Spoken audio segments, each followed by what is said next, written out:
Hello everyone, welcome to success classes. I am Gaurav Soin और आप सभी के सामने आज एक इंपॉर्टेंट वीडियो के साथ मैं हाजिर हूँ। And this important video is regarding 6 essential points relevant for research work publication in a journal. ये बहुत इंपॉर्टेंट वीडियो है और आप सब लोगों को ये एंड तक देखना है बिकॉज काफ़ी कुछ नॉलेजेबल आपको मिलने वाला है। काफ़ी कुछ आपको पता चलेगा कि किन किन चीज़ों को आपको फोकस करना चाहिए अगर आप अपना रिसर्च वर्क पब्लिश कराना चाहते हो यूजीसी केयर लिस्ट ग्रुप 1 या फिर ग्रुप 2 जर्नल्स में। और ये वीडियो आपको बताएगी कि कौन कौन से फैक्टर्स आपको देखने चाहिए अगर आप रिसर्च वर्क पब्लिश कराना चाहते हो जर्नल में। Is it clear? So before getting into it, I would like you all to subscribe my YouTube channel Success Classes and hit the bell icon for latest updates. You can also visit our website, that is researchphd.in, in which you will find daily quizzes on paper 1 and paper 2 commerce and management.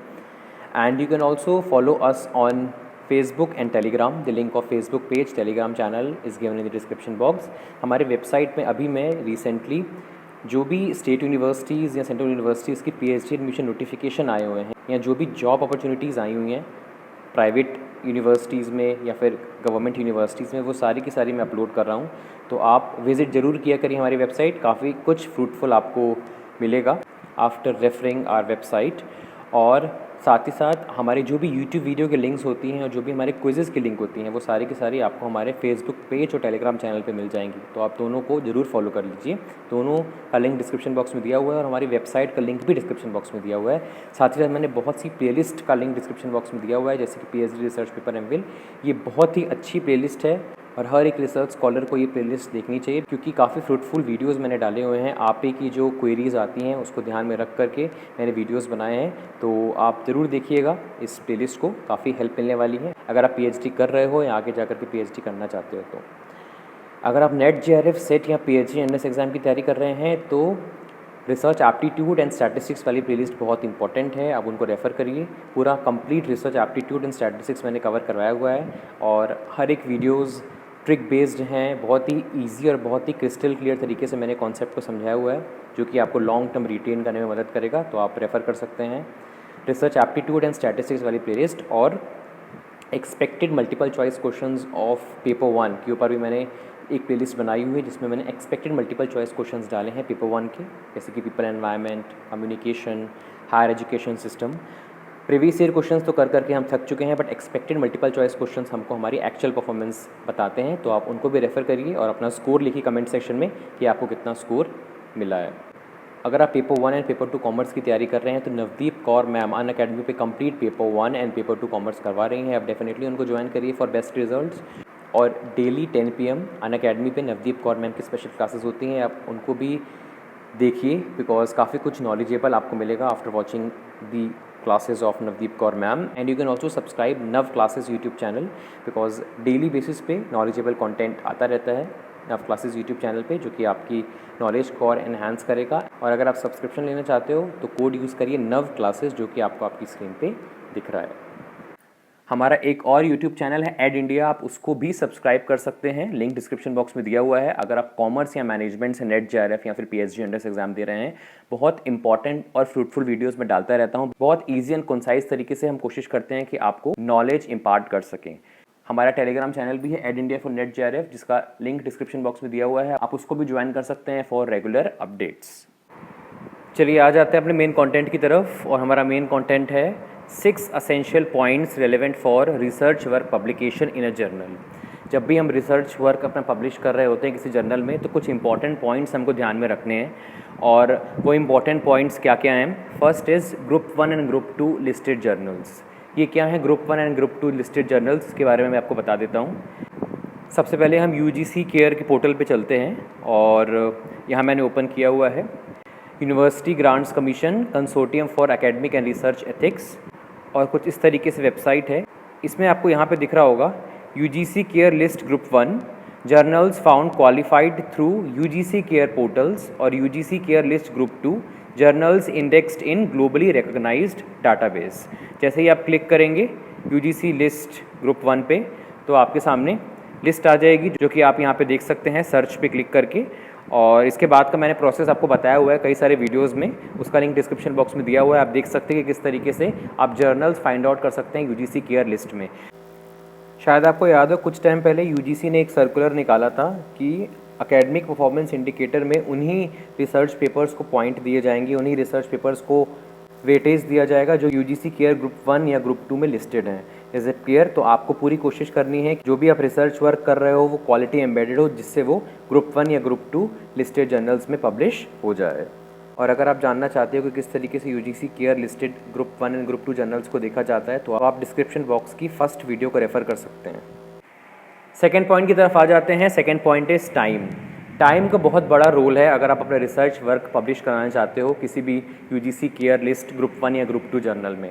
कई सारे लोगों को मैंने देखा है वो quick publication की तरफ जाते हैं, वो कोशिश करते हैं कि हमारा एक हफ्ते के अंदर अंदर या 2-3 दिन के अंदर अंदर रिसर्च वर्क पब्लिश हो जाए। पर आपको हमेशा क्वालिटी पे फोकस करना है। इसके बारे में मैं आगे जाकर के डिटेल में बताऊंगा। आपको सिर्फ अपना रिसर्च वर्क पब्लिश नहीं करना है, बल्कि आपको ये भी देखना है कि आपका रिसर्च वर्क कहाँ पब्लिश हो रहा है, कौन से जर्नल में पब्लिश हो रहा है। तो पेशेंस बहुत बड़ी चीज़ होती है। अगर आप अपना रिसर्च वर्क पब्लिश कराना चाहते हो किसी भी जर्नल में, पेशेंटली आप इंतज़ार करो, बिकॉज 3 to 6 मंथ्स लग जाते हैं UGC care list group 1 journals में अगर आप रिसर्च पेपर पब्लिश कराना चाहते हो। So you should have patience if you want to publish your research paper in group 1 और ग्रुप 2 लिस्टेड जर्नल्स। इसके बाद आ जाते हैं हम फॉर्मेट की तरफ, और आपको पता होना चाहिए कि किस फॉर्मेट में आपको अपना रिसर्च पेपर या रिसर्च आर्टिकल लिखना है। Is it clear? मैंने इसके ऊपर भी एक वीडियो बनाई हुई है कि रिसर्च पेपर लिखने के लिए फ़ॉन्ट साइज़ और फ़ॉन्ट स्टाइल क्या होना चाहिए। कुछ जर्नल्स ऐसे भी होते हैं जिनका थोड़ा सा जो फॉर्मेट होता है वो डेविएट कर जाता है स्टैंडर्ड फॉर्मेट से, पर ऑलमोस्ट वो स्टैंडर्डाइज फॉर्मेट ही फॉलो करते हैं। Is it clear? इसके बाद आ जाते हैं पब्लिकेशन चार्जेस की तरफ। अगर आप अपना रिसर्च वर्क पब्लिश करा रहे हो किसी भी जर्नल में तो पब्लिकेशन चार्जेस लगते हैं, पर ये ज़रूरी नहीं है कि हर बार आपको पब्लिकेशन चार्जेस लगें। कई सारे ऐसे जर्नल्स होते हैं जो फ्री पब्लिकेशन भी कराते हैं, आप उन जर्नल्स को भी देख सकते हैं, और ये इन्फॉर्मेशन आपको जर्नल की वेबसाइट पे मिल जाएगी कि वो फ्री फॉर्म में या फिर पेड फॉर्म में अपना रिसर्च पब्लिकेशन करते हैं। एक चीज़ मैं आपको बताना चाहता हूँ, अगर आप ग्रुप 2 जर्नल्स मतलब जो स्कोपस या वेब ऑफ साइंस में इंडेक्स्ड हैं, अगर आप वहाँ पे अपना रिसर्च वर्क पब्लिश कराना चाहते हो तो कंपेरेटिवली उनकी पब्लिकेशन चार्जेस हाई होती है in compare to UGC care group 1 journals. Is it clear? Next point की तरफ आ जाते हैं। Next point is quality in research work. अगर आप यूजीसी केयर लिस्टेड ग्रुप 1 या ग्रुप 2 जर्नल में अपना रिसर्च वर्क पब्लिश कराना चाहते हो तो आपके रिसर्च वर्क में क्वालिटी होनी चाहिए, तभी आपका रिसर्च वर्क पब्लिश होगा, तभी आपका रिसर्च वर्क पब्लिश होगा। Is it clear? अगर आपका रिसर्च वर्क डिस्क्रिप्टिव है या सेकेंडरी डाटा पे बेस्ड है तो उस रिसर्च वर्क पब्लिकेशन के चांसेस कम हो जाते हैं। और यूजीसी ने ये जो डिसीजन लिया है, ये जो सर्कुलर निकाला है कि रिसर्च पेपर जो है वो यूजीसी केयर लिस्ट जर्नल में ही पब्लिश होने चाहिए तभी आपको एपीआई में वेटेज मिलेगा, उसके पीछे का रीज़न ही यही है। वो चाहते हैं कि रिसर्च में क्वालिटी हो और कुछ सिग्निफिकेंट रिसर्च स्कॉलर सोसाइटी को कंट्रीब्यूट करे, और इसी अप्रोच के साथ आपको भी अपना रिसर्च वर्क करना है जिससे आप अपने रिसर्च वर्क को यूजीसी केयर लिस्ट ग्रुप 1 या फिर ग्रुप 2 में पब्लिश करा सको। Is it clear? इसके लिए आपको एक चीज़ और फोकस करनी है कि आपका प्लैगरिज्म कम से कम होना चाहिए। बहुत से सब्सक्राइबर्स मुझसे ये पूछते हैं कि सर कितना प्लैगरिज्म एक्सेप्टेड होता है स्टैंडर्ड जर्नल्स में। वैसे तो आपका प्लैगरिज्म कम से कम होना चाहिए, बट 15% से ज़्यादा नहीं होना चाहिए आपका plagiarism. Is it clear? 6 point is high impact factor peer reviewed journals. Generally होता क्या है, इनिशियल स्टेज पे एज ए रिसर्च स्कॉलर हम रिसर्च के बारे में नॉलेज ले रहे होते हैं, हम स्टैटिस्टिक्स की जानकारी ले रहे होते हैं, तो इसके बहुत कम चांसेस है कि हमारा जो फर्स्ट रिसर्च पेपर है या हमारे जो इनिशियल रिसर्च पेपर्स हैं वो यूजीसी केयर लिस्ट जर्नल्स में पब्लिश हो जाएं। हमें कोशिश करनी है कि हमारा research work UGC care list journals में ही पब्लिश हो, बट इनिशियल स्टेज पे क्योंकि हम लर्न कर रहे होते हैं तो कई बार हमारा research paper UGC care list journals में पब्लिश ना भी हो। तो उस केस में क्या करना है हमें? तो उस केस में आप high impact factor peer reviewed journal की तरफ जा सकते हैं। Is it clear? ऐसे जर्नल जिनका इम्पैक्ट फैक्टर हाई है और जो पीयर रिव्यूड हैं उनमें आप अपना रिसर्च पेपर पब्लिश करा सकते हो, बट आपको कोशिश करनी है कि हर एक रिसर्च पेपर के साथ आप अपने आप को इम्प्रूव करो और एक दिन ऐसा आए कि आप अपना research paper UGC care list journal में पब्लिश कर सको। Is it clear? तो हमें इस तरीके से अपने आप को इम्प्रूव करते रहना है और अपनी लिमिटेशन से सीखना है।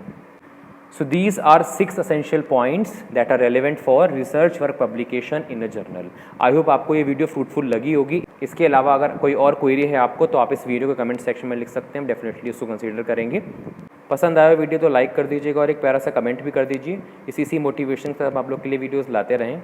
And share this video to the maximum, जिससे ज़्यादा से ज़्यादा लोगों तक ये वीडियो पहुंच सके और उनको भी इस पर्टिकुलर टॉपिक के बारे में नॉलेज हो जाए। तो thank you so much for your valuable time. ऐसे इंपॉर्टेंट वीडियोज़ मैं लाता रहूँगा। Have a very nice day ahead. जय हिंद, जय भारत।